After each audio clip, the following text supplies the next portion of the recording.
Hola, hoy vamos a trabajar sobre las sucesiones de matemáticas de grado 11. Vamos a ver primero qué es la definición de una sucesión. Una sucesión de números reales es una relación del conjunto de los números naturales en el conjunto de los números reales. Establecer una sucesión es encontrar una regla o término general que asigna a cada número natural n un único número real a su n, conocido como el enésimo término de la sucesión. Pero debemos tener en cuenta lo siguiente: muchas sucesiones quedan determinadas por su término general a su n, que suele ser una expresión algebraica en términos de la variable indeterminada n. Por ejemplo, la sucesión dada a partir del término general a su n a la 3 son 1, 8, 27 y 64. Algunas veces las sucesiones se determinan por sus primeros términos, que en ocasiones permiten también incluir el valor del término general. Por ejemplo, la sucesión 2, 4, 6, 8, 20, podemos decir que el término general a su n es 2n. Y en algunas otras ocasiones no todas las sucesiones tienen un término general. Por ejemplo, no se tiene una expresión para la sucesión de los números primos. Ahora vamos a mirar cuáles son los elementos de una sucesión. Dada la siguiente sucesión 1, 3, 5, 7, 9, el término general en este caso sería 2n menos 1.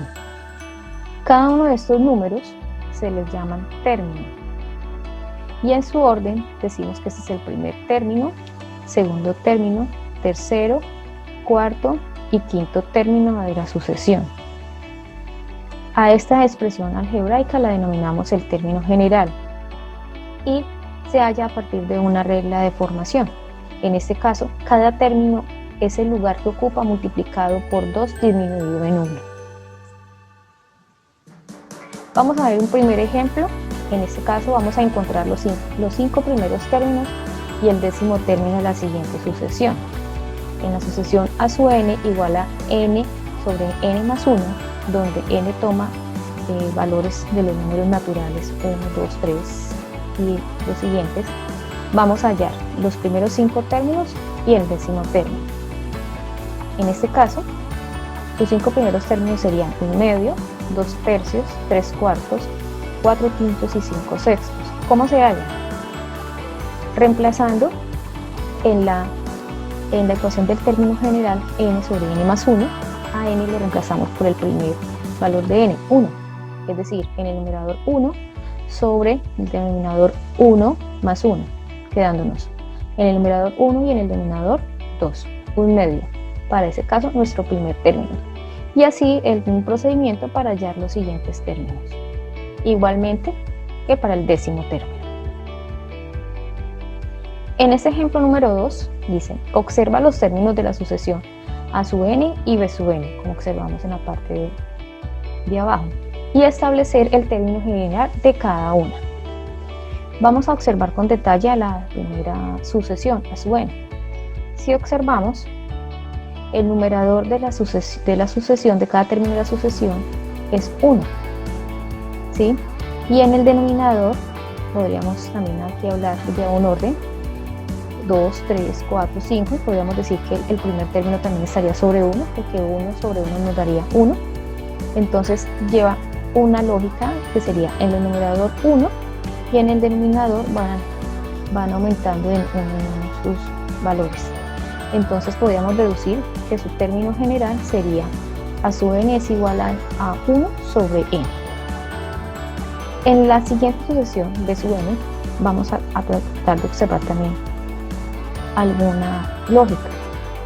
Como observamos, en este caso las fracciones tienen denominador 2 y los numeradores vienen como 1, 3, 5. Vamos a deducir qué pasaría con 1, 2 y 3.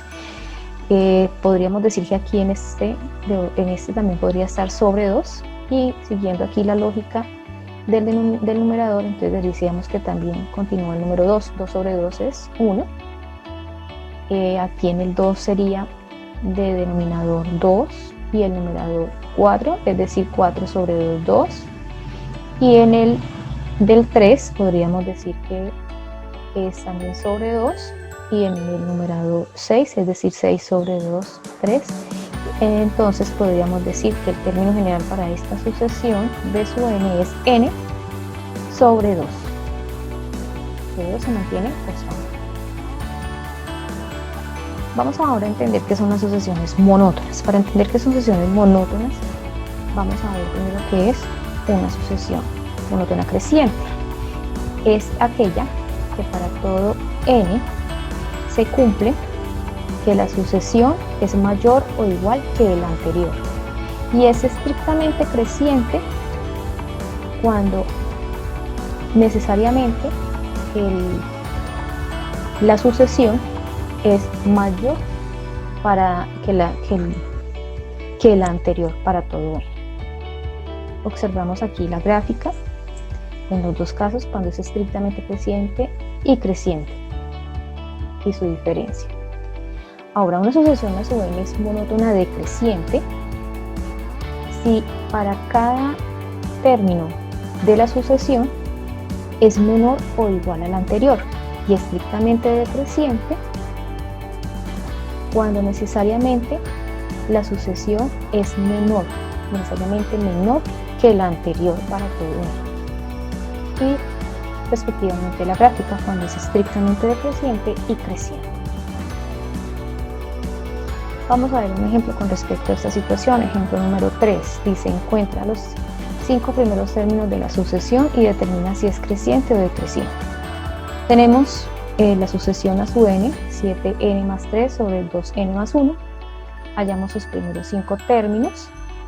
En este caso son 10 tercios, 17 quintos, 24 séptimos, 31 novenos, 10 y 38 onceavos.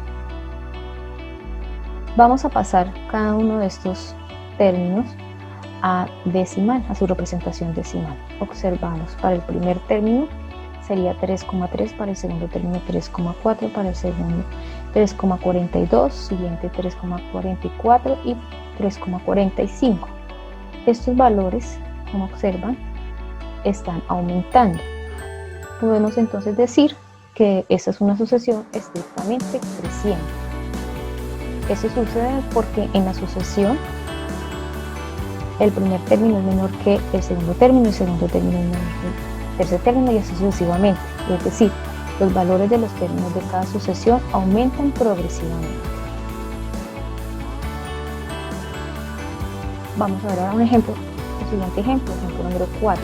Existen sucesiones que no son crecientes ni decrecientes. Entonces miremos a la primera sucesión. A su n dada como 1 a la n. Reemplazando n igual a 1, tendríamos que es 1 a la 1, 1, 1 a la 2, 1, 1 a la 3, 1, y así sucesivamente. Siempre nos va a dar el mismo valor. Entonces decimos que eso es una sucesión constante, ya que todos sus términos son iguales, ¿sí? Entonces en ese caso decimos que no es creciente ni decreciente. Ahora miremos la siguiente sucesión, b sub n. Ahora la base es menos 1, el exponente n. Entonces reemplazamos menos 1 a la 1, menos 1, menos 1 a la 2, 1. Podemos generalizar que cuando n es impar nos va a dar menos 1. Cuando n es par nos va a dar 1 positivo. Por lo tanto decimos que esta es una sucesión alternada, por lo tanto no es creciente ni decreciente. Gracias. Nos vemos en otra oportunidad para poder explicar con mayor profundidad la forma de hallar la cota superior e inferior de una sucesión.